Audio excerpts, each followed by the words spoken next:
Welcome to another episode of Media Mic, where we convert complex law into simple conversation. I am your host Priyanshu from the Department of Multimedia Journalism. Today we have our special guest, Professor M. M. Malik from Jamia Millia Islamia university और ये साथ साथ faculty of law भी रह चुके हैं. Hello sir, आप कैसे हैं? एकदम बढ़िया. तो सर मैं आपसे ये पूछना चाहता हूँ, जैसे कि आपने अपने करियर में सक्सेस देखे होंगे, उतार चढ़ाव देखे होंगे, तो जो नए ऑडियंस है और जो नए स्टूडेंट्स बनना चाहते हैं, आपकी फील्ड में आना चाहते हैं, तो आप उन्हें क्या सजेशन देना चाहोगे ताकि वो अपनी फील्ड में सक्सेसफुल हो सके, वो भी कम से कम टाइम में, और एक नामची वकील बन सके? देखिए, जहां तक लीगल प्रोफेशन का सवाल है तो ये from the ancient time if you will see, ये एक बहुत ही नोबल प्रोफेशन माना गया है. और आज तक भी अगर आप देखिएगा तो अभी जो रिसेंट कंट्रोवर्सी एडवर्टाइजमेंट को लेकर चल रही है, तो इसे कहा जाता है ये बिजनेस और ट्रेड नहीं है. और दूसरी चीज जो आपने कहा कम से कम टाइम में, तो एक कहा जाता है शॉर्टकट इज ऑलवेज रिस्की. तो शॉर्टकट तो किसी चीज का है नहीं. और लॉ में अब दो तरह की एजुकेशन चल रही है, एक 3 ईयर लॉ, एक 5 ईयर लॉ. तो 5 साल तो मिनिमम है. और जो बार काउंसिल ऑफ इंडिया के रूल्स रेगुलेशन के हिसाब से कि हर वो प्लेटफॉर्म अब अवेलेबल कराया गया है बच्चों को regarding participation in moot, debate competition, essay writing competition, judgment writing competition, ताकि उनका जो डेवलपमेंट, ऑल राउंड डेवलपमेंट और स्किल डेवलपमेंट और जो एक्सपोजर है, तो अगर बच्चा सिंसियरली क्लासेस को अटेंड करे, हार्ड वर्क करे, और जो रिसेंट अपडेट है लॉ के, जो अमेंडमेंट्स हैं, जो रिसेंट जजमेंट कोर्ट के आते हैं, अगर वो उसमें साथ में रहे, तो after completion of the 5 year law और 3 ईयर लॉ वो इंटर्नशिप तो कर ही चुका होगा, तो जाहिर सी बात है वो सक्सेसफुल लॉयर बनेगा. और लीगल प्रोफेशन का कोई एक इसकी अनलिमिटेड हाइट्स हैं, कितनी भी ऊंचाइयों तक पहुंच सकता है कोई भी शख्स, बशर्ते उसने ईमानदारी से मेहनत करी हो. थैंक यू सर बताने के लिए हमारे ऑडियंस को. तो सर जैसे कि आज हम जिस मुद्दे के लिए यहाँ पर एंगेज हुए हैं, तो जैसे कि आप जानते हो कि आजकल का टॉपिक है सीआरपीसी को, जिसको बीएनएसएस ने रिप्लेस किया है. तो आप क्या हमारे ऑडियंस को बताएंगे कि ये है क्या, ये टर्म सिंपल लैंग्वेज में, ताकि वो अच्छे से समझ सके? देखिए, जो कोड ऑफ क्रिमिनल प्रोसीजर जिसे आप सीआरपीसी कह रहे हैं, ये पहली बार कोडिफाइड हुआ 1861 में. उस वक्त जब इसका कोडिफिकेशन हुआ तो ये उसमें कुछ स्पेसिफिक जो क्लासेस ऑफ मजिस्ट्रेट था वो स्पेसिफाई नहीं था, और जो इसकी एप्लीकेशन थी वो लिमिटेड थी. उसके बाद वक्त के साथ साथ इसे बीच बीच बदला गया, जैसे 1865 में, 1872 में, 1882 में, फिर 1898 में एक यूनिफॉर्म सीआरपीसी अप्लाई किया गया, लेकिन उसमें भी तमाम लूप होल्स थे. उसी बीच हमारा भारत का संविधान लागू होता है 26 जनवरी 1950 को. फिर हमारे देश में ये सोचा गया कि अब क्यों ना भारत के संविधान के मूल्यों के हिसाब से इसे सीआरपीसी को लाया जाए. उसमें जो पार्ट 3 जोड़ा गया, जिसमें जो फंडामेंटल राइट्स अवेलेबल थे पर्सन्स और सिटीजन को, तो इसके लिए हमारे तमाम लॉ कमीशंस बनाए गए, उन्होंने अपनी अपनी रिपोर्ट्स दी. इसमें जो स्टेक होल्डर्स थे, जिसमें खासतौर से वकील हुए, सरकारी वकील हुए, जजेस हुए, प्रिजन अथॉरिटीज हुए, पब्लिक, सबसे कंसल्टेशन करने के बाद एक मसौदा बनाया गया.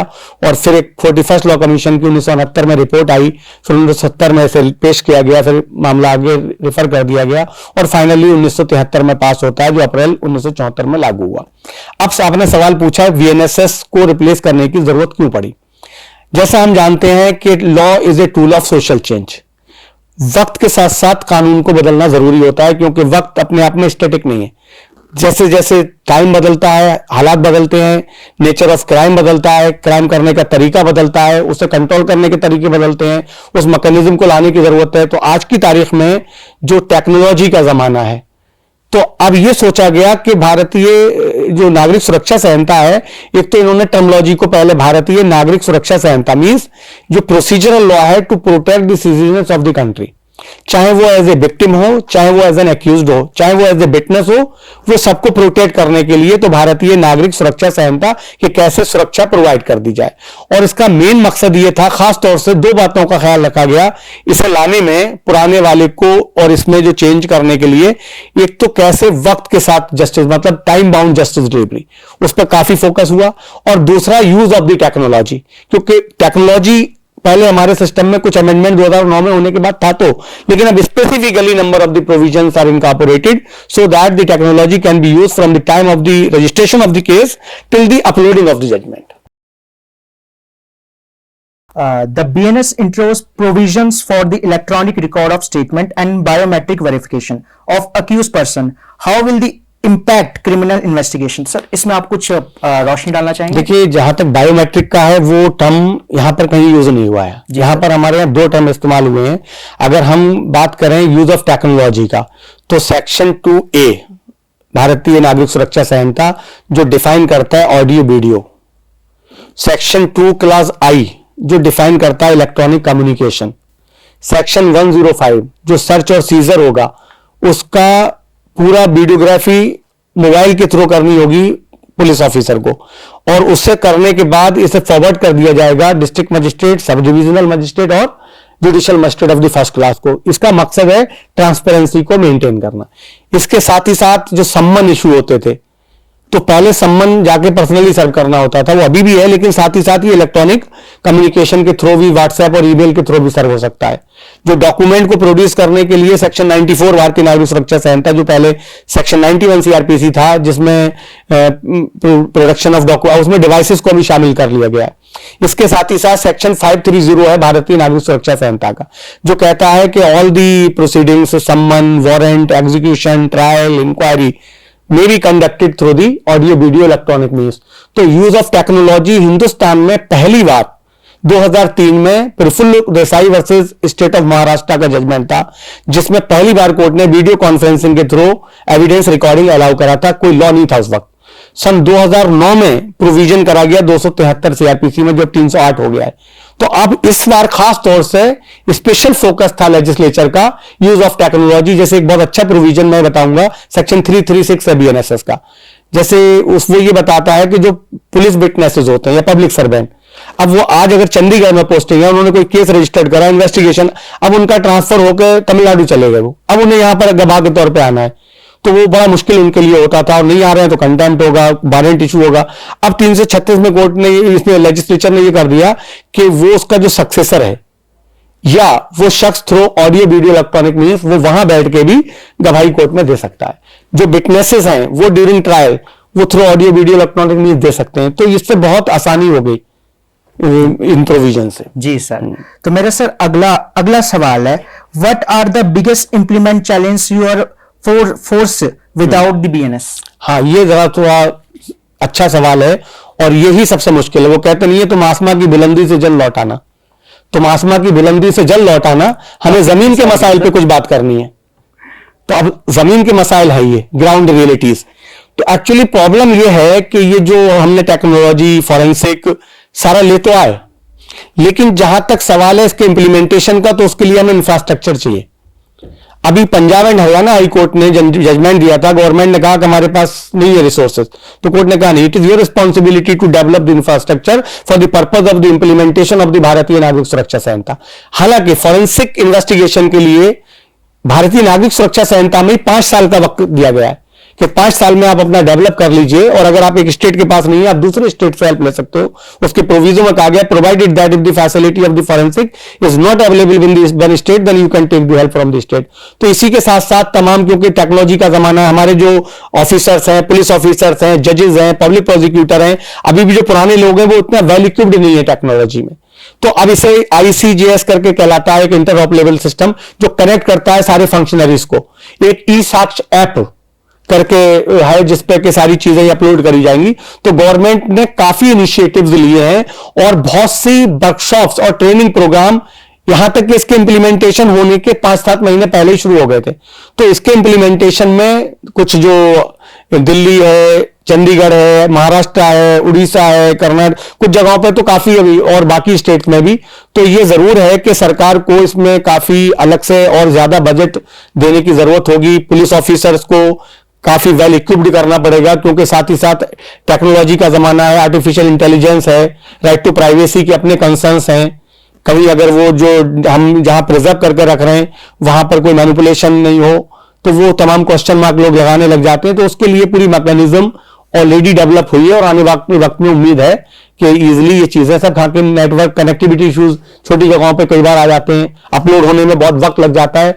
तो जाहिर सी बात है कुछ इंप्लीमेंटेशन इश्यूज हैं, लेकिन काफी हद तक टैकल हुए हैं।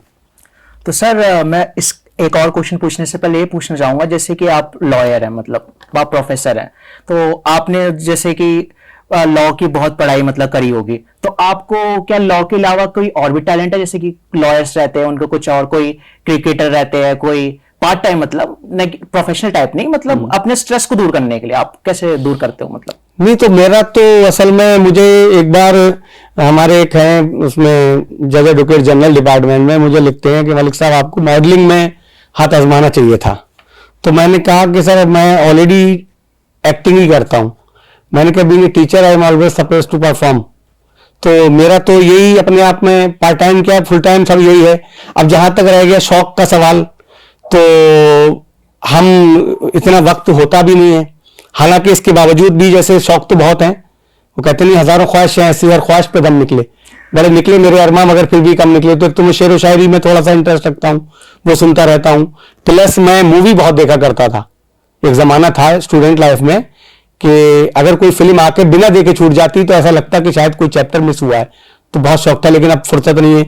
इसके अलावा साथ ही साथ जैसे क्रिकेट मैच वगैरह होते हैं तो मैं बहुत मतलब उसी वक्त के बीच में देख लेता हूं। मेरी एक आदत है, जजमेंट वगैरह जो भी आते हैं तो वो मुझे डेली के डेली पढ़ने होते हैं, क्योंकि अगले दिन मुझे क्लास में जाके पढ़ाना होता है। तो मुझे उसके लिए तो मतलब मुझे लगता ही नहीं है, मैं तो इसी में एंजॉय कर रहा होता हूं।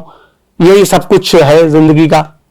ठीक है सर, बताने के लिए शुक्रिया। हमारे ऑडियंस आप पे और इंटरेस्ट लेंगे, तो मैं आपको अगले क्वेश्चन पूछता हूं। How can BNS be implement without increasing the risk of policy excess of judiciary delays?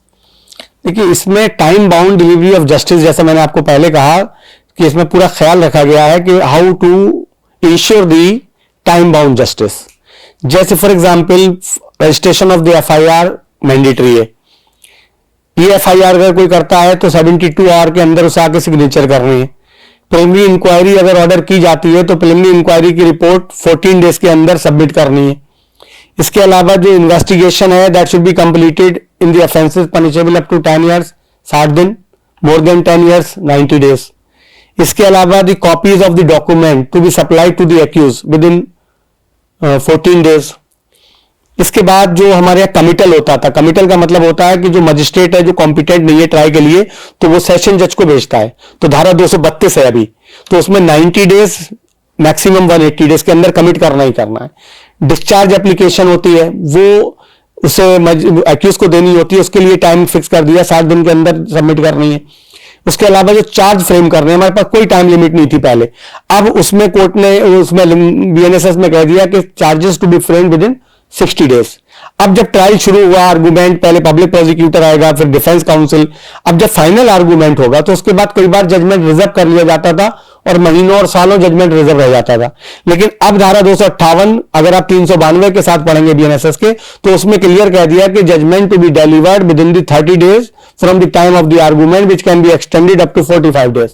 और जजमेंट देने के बाद उसकी कॉपी 7 दिन के अंदर पोर्टल पर अपलोड करनी पड़ेगी। तो हर चीज का टाइम बाउंड रखा गया है ताकि जस्टिस डिलीवर करने में डिले ना हो।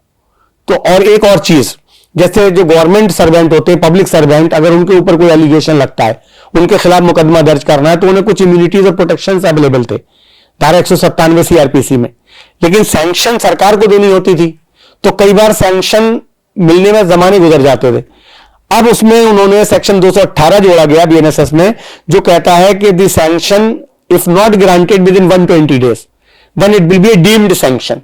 अगर 120 दिन में सरकार ने सैंक्शन नहीं दिया तो ऑटोमेटिक मान लिया जाएगा सैंक्शन हो गई और ट्रायल शुरू हो जाएगा। और एक लास्ट और खास बात, पहले हमारे यहां जैसे एक्यूज हिंदुस्तान में कोई ऑफेंस करा और वो इंग्लैंड भाग के चला गया, एब्सकॉन्डर जिसे कहते हैं, भगोड़ा, और वो वहीं पड़ गया। अब यहां पर ट्रायल शुरू ही नहीं हो रहा क्योंकि कोई प्रोविजन ही नहीं था। जब वो आएगा तो ट्रायल होगा, वो कहते नहीं ना होगा बांस और ना बजेगी बांसुरी, तब वो तो अवेलेबल ही नहीं, ट्रायल हो कैसे। तो अब इन्होंने सेक्शन 356 जोड़ दिया बीएनएसएस में, जो इन एब्सेंशियल ट्रायल की बात करता है, subject to the certain procedural safeguard provided to the person accused.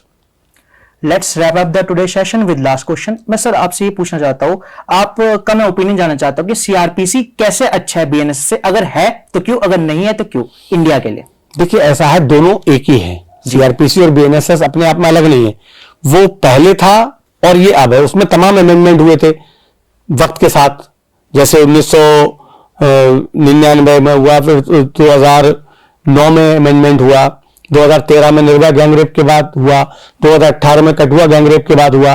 तो अब जब बीएनएसएस आया तो इसमें पहले उसमें 484 सेक्शन थे, अब इसमें 531 सेक्शन जोड़ दिए गए। इसमें खास तौर से टेक्नोलॉजिकल एडवांसमेंट के कुछ प्रोविजन जोड़ दिए गए। तो जो सीआरपीसी में था वो तो इसमें है, कुछ ऐसे वर्ड थे जो यूजलेस हो चुके थे वो हटा दिए, जैसे प्लीडर था, हमारे यहाँ टर्म प्लीडर है नहीं, एडवोकेट ही है। सेक्शन 29 एडवोकेट एक्ट में कहा है there shall be only one class advocate, तो अब पूरे उसमें एडवोकेट कर दिया गया। तो इस तरह से कुछ चेंजेस करे गए, कुछ प्रोविजन। तो अगर देखा जाए तो कोड ऑफ क्रिमिनल प्रोसीजर भी प्रोसीजर ही बताता था और बीएनएसएस भी प्रोसीजर ही बताता है। बस फर्क यह है कि वो अब ये नए वक्त के साथ टेक्नोलॉजी को यूज करते हुए और जो इनहांसमेंट ऑफ, जैसे पहले punishment community service as a form of punishment नहीं था हमारे यहाँ, अब उसमें community service as a form of punishment जोड़ दिया, जो मजिस्ट्रेट को पावर दी। असिस्टेंट सेशन जज होता था, खत्म कर दिया। पहले जब मेट्रोपॉलिटन एरिया होते थे वो कुछ 4 ही जगहों पे था, लेकिन अब पॉपुलेशन जब बढ़ी और तो वो जो क्लास था मेट्रोपॉलिटन मजिस्ट्रेट, उसे हटा के अब सिर्फ judicial magistrate of the first class और सेकंड क्लास पूरे हिंदुस्तान में एक ही होगा। तो ये चीजें कुछ इधर से उधर हटाई गई जिनका यूज कम था, अदरवाइज वो प्रोसीजरल लॉ ये भी था, वो था, और प्रोसीजरल लॉ ये भी है। बस ये well equipped with the passage of the time, जरूरत थी वक्त के साथ और उसमें इसमें शामिल कर लिया गया। Thank you very much sir for giving your precious time. आपके इस पॉडकास्ट से कहीं ना कहीं हमारे ऑडियंस को कुछ ना कुछ जरूर ज्ञान होगा। सीखते रहे नई चीजें, फॉलो करें हमारा मीडिया माइक। चलिए जी, thank you very much. Thank you sir.